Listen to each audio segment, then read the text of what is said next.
Salve, salve, aluna e aluno do 9º ano. Quem é que está aqui nesse momento na área, tio Aprígio, de forma bem prática, bem rapidinha. Vamos fazer aquela perguntinha básica, fofinha. Tem aluno aí? Espero que sim. Produção, por favor, vamos para o nosso próximo slide para a gente justamente não perder tempo, porque o nosso assunto de hoje ele tem uma relevância gigantesca para a construção do nosso saber. O nosso eixo temático, o nosso eixo é matéria e energia. Qual é o objeto de conhecimento / conteúdo? O avanço científico e tecnológicos a partir das teorias atômicas. Então tem uma relação muito visceral com a nossa última aula. Qual é a habilidade que a gente espera construir, edificar com você nesse momento tão fofinho? Identificar e compreender os modelos atômicos, levando em consideração os contextos históricos, a evolução das suas teorias científicas atômicas, bem como suas contribuições para o avanço tecnológico. Produção, volta aqui comigo. A gente vai trafegar, a gente vai gravitar o nosso conteúdo naquela máxima, trazendo aqui a ideia, a perspectiva de Yuval Noah Harari, quando ele fala lá no livro dele, Sapiens, A gente teve a revolução cognitiva, a revolução agrícola, a gente vai falar da revolução científica, que tem tudo a ver com essa questão da tecnologia. Porque tecnologia, gente, e modelos atômicos tem tudo a ver. E a gente vai entender de forma a gerar um ambiente de transformação e de olhar crítico sobre essa temática. Então é importante que você aí pegue seu caco de telha, seu carvão, seu lápis, sua caneta e anota muito, anota mesmo. Mas claro, vocês sabem que esse material vai estar à sua disposição para você o tempo todo o quê? Rememorar, mas acima de tudo, reverberar esse conteúdo, tá? Ou seja, você vai poder passar esse assunto para pessoas que você ama.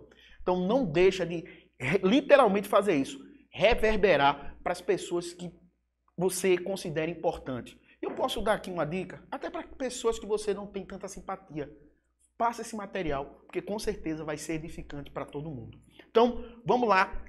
Produção, por favor, nossos próximos slides. Só para a gente fazer aqui uma espécie de flashback, uma espécie de recapitular o que a gente falou na nossa última aula. Primeiro, a gente falou dos modelos atômicos, e aqui você está vendo aqui uma linha histórica, desde o século XIX, lá no comecinho do século XIX, até o comecinho ali, as primeiras 2 décadas do século XX. Aí tem o modelo de Dalton, o modelo de J.J. Thomson, o modelo de Rutherford, o modelo de Bohr, que justamente eles se casaram, eles fizeram uma união entre esses 2 modelos para poder explicar de forma melhor esse modelo atômico.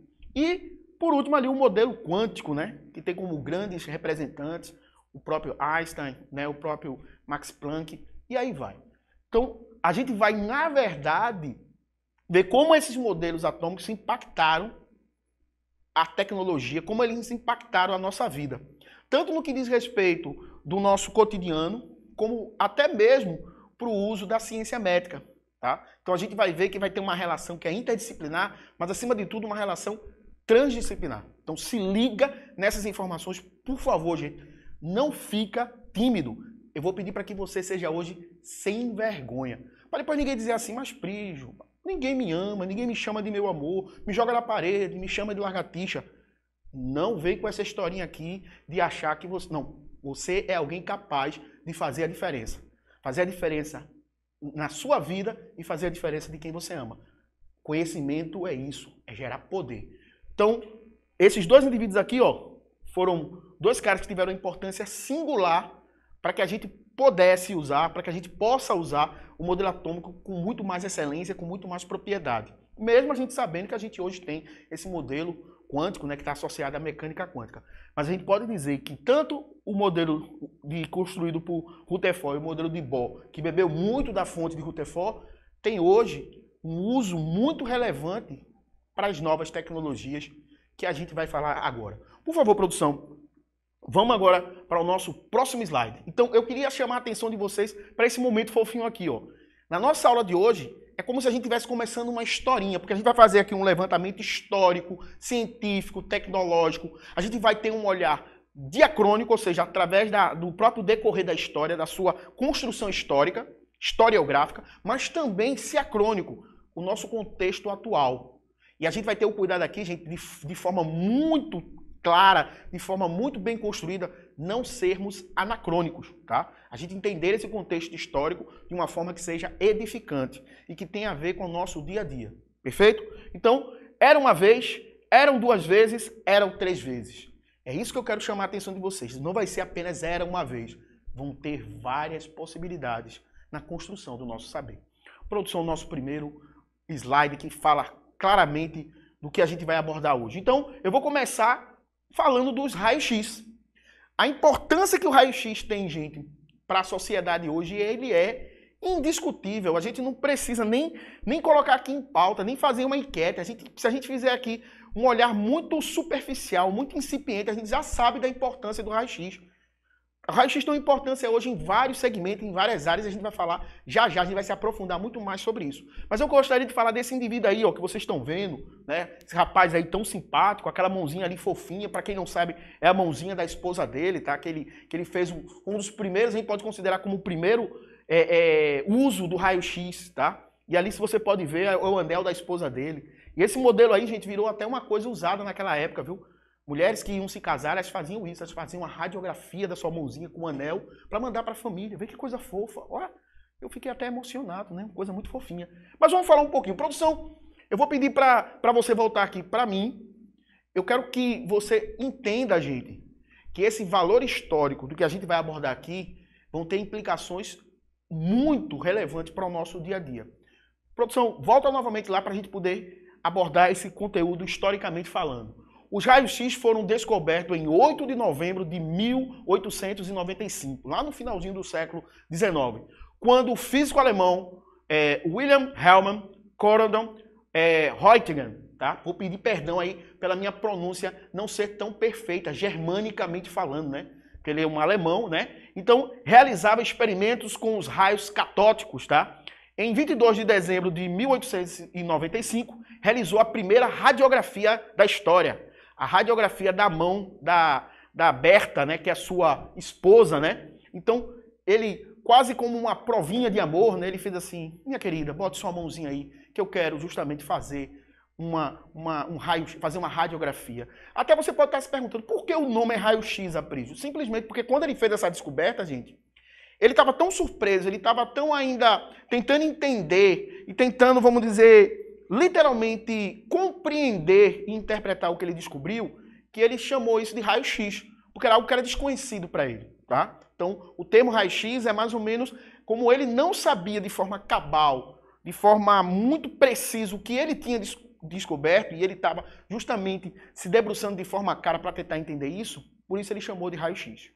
Produção, nosso próximo slide, e aí eu já vou pedir para a produção já deixar ele aí muito bem registrado. Então tá aí, ó, os raios, se você perceber aqui, volta para mim, produção, para que a gente possa entender todas essas informações que estão aqui, para que ela fique mais palatável, para que ela fique mais acessível para o nosso pequeno bambino e pequena bambina aí, né? Então, a gente tem aqui os raios catódicos, tá? Os raios catódicos, gente, é como se fosse quase uma pilha, né? Que a gente pode dizer. A gente tem aqui o cátodo e o anodo, que seria a parte positiva, a parte negativa, e ali a liberação, como você pode ver ali, do raio-x. E aí, o que é que ele fez? Claramente, ele pegou aqui, ele pegou um filme, e desse filme, claro, que foi meio que acidental toda essa descoberta, mas a partir dessas descobertas acidentais, ele começou a fazer inferências inteligíveis, ele começou a fazer conjecturas que levaram a ele a ver como isso ia ter um impacto gigantesco para a sociedade. E o interessante, gente, que o próprio Wilhelm Hermann, possivelmente ele não imagina que esse impacto tem relevância até hoje. Isso é que é mais legal, né? Isso permitiu a ele, em 1901, né, receber o Prêmio Nobel de Física. Só para você ter uma ideia de como foi relevante e como foi algo assim que impactou a sociedade científica, que impactou o mundo da ciência médica. E aqui, gente, só mais uma vez aqui, mostrando aqui essa mãozinha aí, como você está vendo aí, fofinha, né? Como você pode ver, o quanto isso teve relevância para a gente poder entender, né, o próprio corpo humano. E é interessante, gente, que o raio-x, ele é um raio que tem um poder de penetração muito grande. Ele consegue, como você sabe, ele consegue atravessar a pele, tecidos, mas quando chega aqui no tecido ósseo, você pode ver que o tecido ósseo absorve.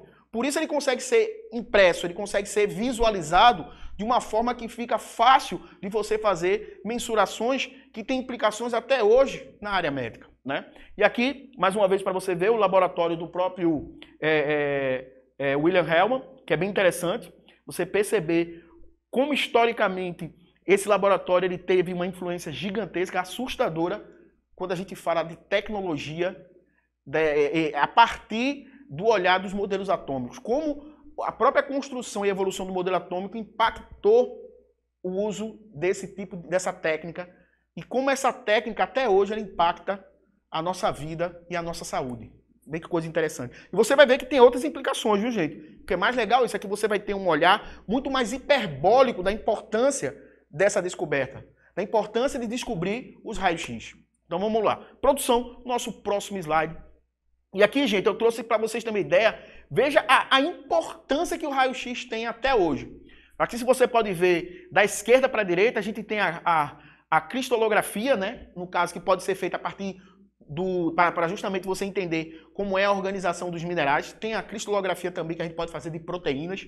Então você pode ver, tem uma implicação em várias áreas do conhecimento. A própria mamografia, não preciso lembrar para vocês, a questão que envolve prevenção, a profilaxia para o tratamento do câncer de mama, né? As neoplasias que estão intimamente associadas à questão do câncer de mama. Vê que coisa mais importante você parar para analisar que uma descoberta que foi feita praticamente por acidente tem um impacto gigantesco hoje. Como isso é massa. A própria tomografia computadorizada, né, que você pode, dali você ter capacidade de ter uma imagem muito mais precisa, que vai te dar com certeza informações que vão fazer diferença para aquele indivíduo. Vê que coisa mais interessante. E ali você pode ver o uso ali, no próprio uso para segurança em aeroportos, porque você consegue ali detectar possivelmente o tráfico de arma, o tráfico de drogas, o tráfico de seres humanos. É possível também você, a partir desse tipo do uso do raio-x, ver como o raio-x ele consegue, repito, até sendo redundante, de forma hiperbólica, e a gente tem uma implicação cosmopolita do uso dessa tecnologia. E tudo isso teve como grande balizador inicial, teve como grande vanguarda os modelos atômicos. Consciência crítica sobre isso, mas acima de tudo reflexiva, para você ver como a história do conhecimento humano ela é acumulativa. E aí a gente vai justamente fazendo essa seletividade e agregando valor e significado significante para esse saber. E aí, produção, para o nosso próximo slide, para a gente visualizar, para que esse aluno possa se apoderar desse conhecimento. Vê que coisa mais interessante. Se você ver aqui, logo abaixo, aqui à esquerda, tem uma reportagem aqui do Hoje em Dia falando, mulher tenta embarcar com criança escondida dentro da mala. Vê como o raio-x, precisamente, ele mostrou que ali tinha um ser humano, tinha uma pessoa. E nem sei, eu posso falar aqui o exemplo mesmo do próprio tráfico de animais, né? O tráfico, muitas vezes, de plantas e animais que são usados para o chamado a biopirataria. Veja como isso tem um impacto também no que tange as questões socioambientais, as questões que envolvem as questões também ambientais. Como eu falei para vocês anteriormente, essa temática ela não é interdisciplinar, ela é transdisciplinar. Ela vai dialogar com outras áreas do saber, com outras áreas do conhecimento. A própria a área forense tem um uso muito saudável dessa tecnologia. Aqui você pode ver uma mala ali apresentando possivelmente a presença ali no meio ali, a presença da pasta de coca ou outro tipo de droga, possivelmente até mesmo a cannabis sativa. Ali a gente tem ali, logo acima, aparecendo ali na imagem, possivelmente armas, né, que não teriam legitimidade e legalidade para estar no nosso país da maneira que está. Você vê ali também a chapa de um tórax, né? E ali uma mamografia, você pode ver ali a imagem mostrando possivelmente um nódulo. E a partir dessa imagem o médico pode mensurar se esse nódulo é um nódulo cálcico ou é um nódulo que pode ser produzido por células por neoplasia, né? Ou seja, células que teriam um potencial cancerígeno. Então você vê como isso tem, né, esse diálogo constante, essa retroalimentação desse saber que está o tempo todo de forma muito generosa, gerando um ambiente o quê? De transformação social. Conhecimento é isso, gente. Conhecimento ele é um ambiente de união, não um ambiente de agregar saber, um ambiente de agregar valor e sentido. Não é algo que tem papel de separar, de segregar. Isso é que é mais importante. Sair daqui com essa consciência, você pode ter certeza, gente, você está dando passos gigantescos para a tua transformação. Por favor, produção, nosso próximo slide. E aí eu vou falar dessa senhora aqui, gente, a chamada Marie Curie. Pense numa pessoa que tem uma importância. Quando você pensar agora em ciência, quando você pensar em uma mulher que tem um referencial que é extremamente relevante para o saber científico, lembre de Marie Curie. Tem muitas outras? Tem. Mas Marie Curie ela pode ser vista como um grande ícone, uma grande representante da ciência essa que ela é transformadora, que ela é edificante, que ela faz com que a gente se sinta bem. Mas, acima de tudo, ela é alguém que pode ser usada como um grande símbolo da emancipação e da importância da figura feminina, que muitas vezes é negligenciada, que muitas vezes é negado. Então a gente tem que aqui levantar essa bandeira, levantar esse estandarte para mostrar a importância da mulher para o mundo da ciência. E Marie Curie é um bom exemplo disso. Como você percebe aí nas informações que tem dela aí, né? Cientista polonesa, tá? Mas o Curie, ela herdou do marido, tá? Ela é polonesa, mas foi naturalizada francesa a partir de quando ela se casou com o marido dela, o chamado Pierre Curie, tá? Então tem ali, ó, a data de nascimento, ela nasceu em 1867 e veio a falecer em 1934 com mais de 60 anos, tá? Vítima de um tipo de anemia, de um tipo de câncer no sangue que impedia que ela produzisse na medula óssea dela vermelha, infelizmente, devido ao seu trabalho com um tema que a gente vai agora falar, que a gente vai abordar, qual foi o grande objeto de estudo de Marie Curie e qual foi a grande contribuição que Marie Curie deu para a nossa ciência e tem hoje implicações até hoje, gente. Isso é que é mais massa. É você imaginar que alguém que fez um trabalho, que deixou um legado tão importante, deixou uma contribuição para a ciência que te impacta até hoje. Vamos lá, produção, nosso próximo slide. E aí vamos aprofundar um pouquinho mais, né, de quem foi Marie Curie. Então, Marie Curie, no dia 7 de novembro, nascida em 1867, na Polônia, ela mudou-se para a França em 1891, onde se registrou como Marie. Formada em física, em ciência e matemática, para você ter ideia, gente, ela se formou em física e se formou em matemática, mas ela só conseguiu fazer isso aos 24 anos, porque antes disso ela trabalhou como governanta para bancar os estudos da irmã dela, tá? Que se formou em medicina e que, claro, com a promessa de assim que ela se formasse, também pudesse bancar. Marie Curie, os pais dela eram dois professores, tá? E eu acho que, de certa forma, o pai dela, por ser também professor de física, foi alguém que foi uma grande inspiração para Marie Curie ter essa intimidade e ter todo esse contato com a ciência. Então, isso com certeza foi um agente que promoveu esse contato de Marie Curie com essa ciência que normalmente era negada para as mulheres. Então, o fato de Marie Curie ter essa família que, de certa forma, já tinha toda essa intimidade, com todo esse repertório intelectual, com todo esse arsenal intelectual, foi um agente que contribuiu para Marie Curie enveredar por esse caminho, o caminho da ciência, que era algo que era normalmente incomum para as mulheres daquela época. Tá? Ela, como você pode ver, ela casou com o Pierre Curie, como a gente já falou. Foi alguém que trabalhou com um cara chamado Becquerel. Tá? Se você quiser depois fazer uma pesquisa sobre isso, gente, eu dou um conselho para você. Volta para aqui para mim, produção, por favor. Só para que você não esqueça dessa informação.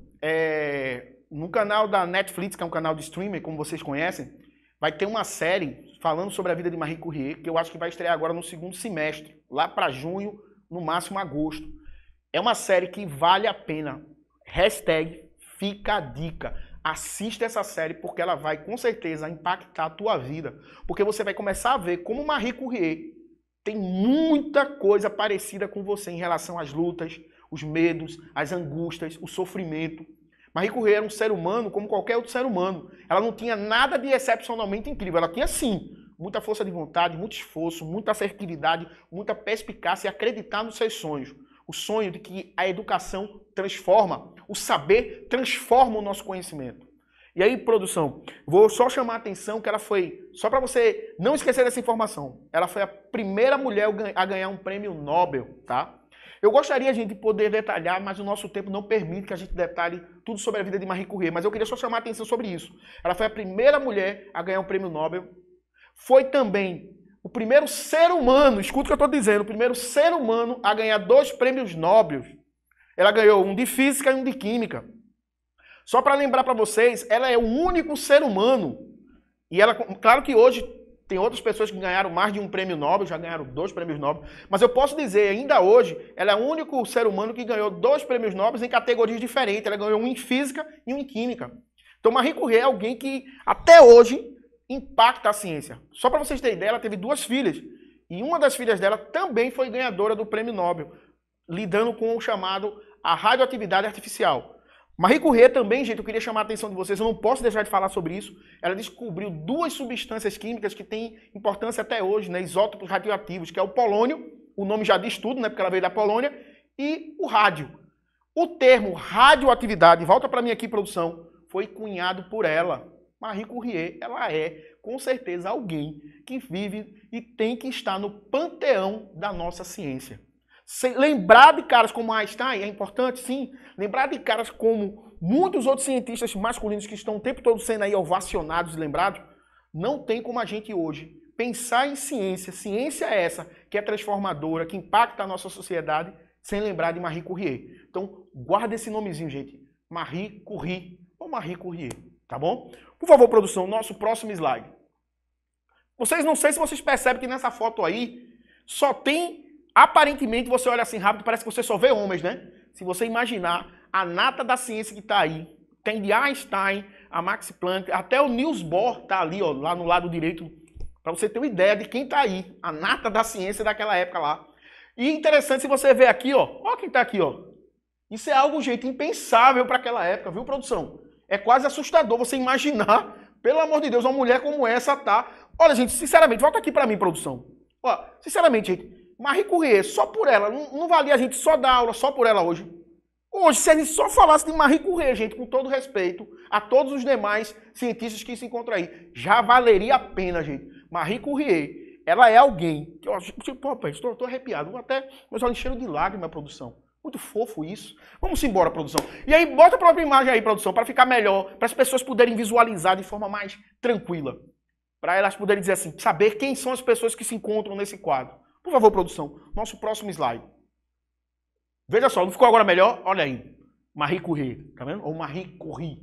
Veja que coisa legal. Vocês estão vendo ali a Einstein, vocês estão vendo aqui, ó, o Max Planck, ali, ó, como eu tinha falado, o Niels Bohr, e tem muitos outros aqui, gente. Mas eu queria dar ênfase a essa mulher, gente, essa mulher incrível, essa mulher que impacta a nossa sociedade. Quando a gente fala de radioatividade, você lembra de quê, gente? De radioterapia. Tratamento do câncer, gente. Essa mulher, gente, lá na Primeira Guerra Mundial, ela fez o uso portátil de raio-x para fazer diagnósticos médicos de soldados na Primeira Guerra que estavam com estilhaço de bala, que estavam com algum tipo de lesão, com algum tipo de fratura. Veja como isso, com certeza, impactou aquele ambiente. Totalmente cáustico, totalmente com pH baixo, hermeticamente cheio de perturbações. Ela era com certeza um alento, mas um alento pautado no saber, pautado na ciência. Próximo slide, produção. E aí, momento Information Society. E esse momento Information Society ela vai trazer o quê? É um momento que eu digo assim, é quase um momento filosófico. Produção, por favor, volta aí, vamos para o nosso próximo slide. É falar um pouquinho, ó, desse tipo de radiação, a radiação alfa, beta e gama. Por que, gente, eu estou querendo chamar a atenção desses tipos de radiação? A gente vai ter uma aula que a gente vai aprofundar esse assunto. Mas eu queria chamar a atenção de vocês, para você entender como essas radiações, elas estão o tempo todo nos impactando. A radiação alfa é um tipo de radiação que ela tem, ela é liberada do seu núcleo, uma radiação corpuscular, que é feita de uma partícula. Que seria, que partícula é essa? Os prótons. Lembra lá no núcleo que tem no núcleo? Lembre-se sempre as radiações, guarda isso que eu vou dizer, viu? As radiações sempre elas vão vir da onde? Do núcleo. Desse núcleo do quê? Atômico. Então aqui, quando eu falo então de uma partícula alfa, quem é essa partícula que está sendo liberada? Essa partícula vai ser nada mais, nada menos do que prótons. Já na partícula beta vai ser o quê? Vai ser elétrons. Mas espera aí, Aprígio, tu não acabou de dizer para mim que vem do núcleo, como é que pode ser elétron? É porque existe uma teoria, tá, de Enrico Fermi, Enrico Fermi, o que é que ele disse?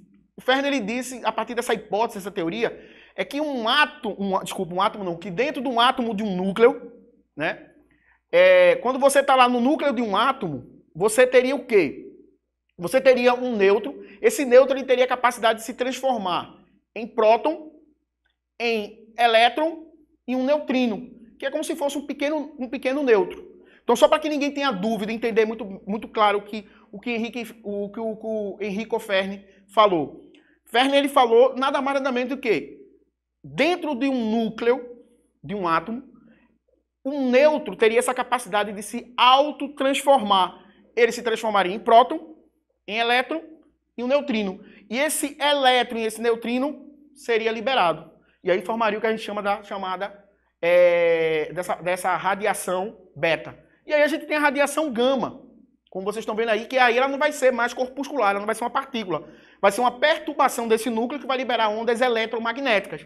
E veja aqui, por favor, produção, volta aqui comigo. Veja a capacidade de penetração que elas têm. Isso vai ter implicações com a vida humana. Vai ter implicação com a vida como a gente conhece. Porque, ó, a partícula alfa, ela é uma partícula que seu poder de penetração é muito pífio, é muito pequeno. Já a beta, você já pode ver, ó, ela consegue passar o papel tranquilamente, mas é impedida, por exemplo, pelo meio material alumínio. Mas quando você já vê, por exemplo, a partícula gama, ela não chega a penetrar como a gente pode ver aí no chumbo, mas ela já tem um poder de penetração. Então tu imagina o que ela faz com o nosso corpo. Então, imagina o que ela pode fazer. Um isótopo radioativo que está aí, ó, liberando essas partículas gamas. Daqui a pouco a gente vai falar um pouquinho como esses isótopos radioativos podem impactar a tua vida. Porque, gente, de forma dialética, eu posso dizer que o modelo atômico, todo esse avanço tecnológico que foi promovido a partir desses modelos atômicos é positivo? É. Mas isso também tem coisas que são negativas, que são deletéricas, que dentro da perspectiva do nosso uso pode ser nocivo? Sim. Porque a gente sempre tem que ter essa consideração, desse olhar que pode muitas vezes ser diametralmente oposto. Tá? Então fica essa dica. A gente sempre tem que ter esse olhar dialético. O que há de positivo e o que há de negativo. Vamos embora. Próximo slide. E aí, a gente vai entrar agora nesse próximo slide, né? Naquele momento que é bem fofinho, que todo mundo já conhece, que fica aqui sempre o meu pedido para a produção, e a produção não ouve o meu pedido, que é o quê? Aquela musiquinha. Mas eu vou fazer a minha musiquinha. Momento, você precisa saber. Produção, o nosso próximo slide. E aí eu vou falar disso aqui, ó, gente. O dia em que o Brasil virou Chernobyl ou Chernobyl. Vocês lembram aí, meu amigo Fernando, você lembra quando o acidente radioativo que teve com o Césio 137 lá na cidade de Goiânia? Você lembra desse né? Me lembro que eu morava em Anápolis. Olha aí, ele disse aqui que ele lembrava que morava justamente lá, pertinho da cidade. E vê que coisa interessante. Bota aí, por favor, produção, o nosso próximo slide.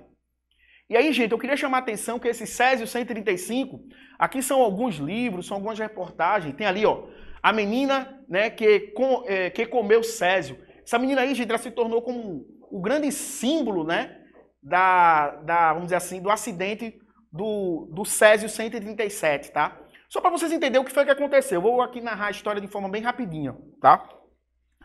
Catadores acidentalmente encontraram lá os restos de uma máquina, né, que era usada para justamente tratamento oncológico, tratamento do câncer.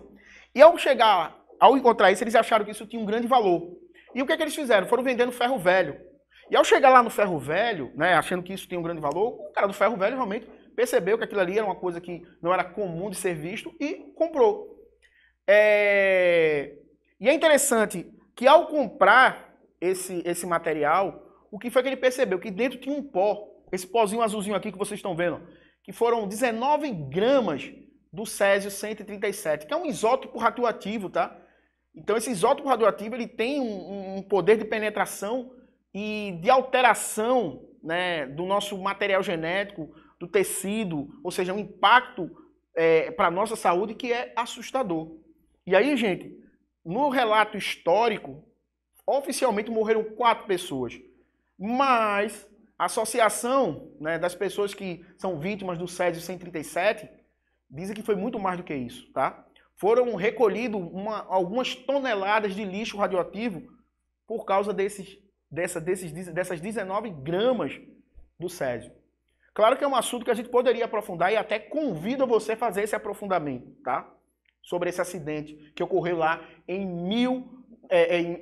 1987, tá? Um ano, viu, meu amigo Fernando? Um ano, Júnior, depois que ocorreu o acidente em Chernobyl. Vê que coisa, aconteceu o acidente em Chernobyl, que é um acidente também que eu aconselho. Tem na Netflix, viu, gente? Me permita fazer esse merchan aqui, a Netflix até deveria jogar algum cascalho pra mim, né? E aí, só pra você entender, na Netflix tem lá também um documentário, um filme, que é um filme meio documentário, muito massa, viu, gente? Muito massa. E aí, gente, meus amigos da produção, vocês viram como hoje eu fui mais simpático, falei o nome de vocês, não foi aquela coisa meio, né?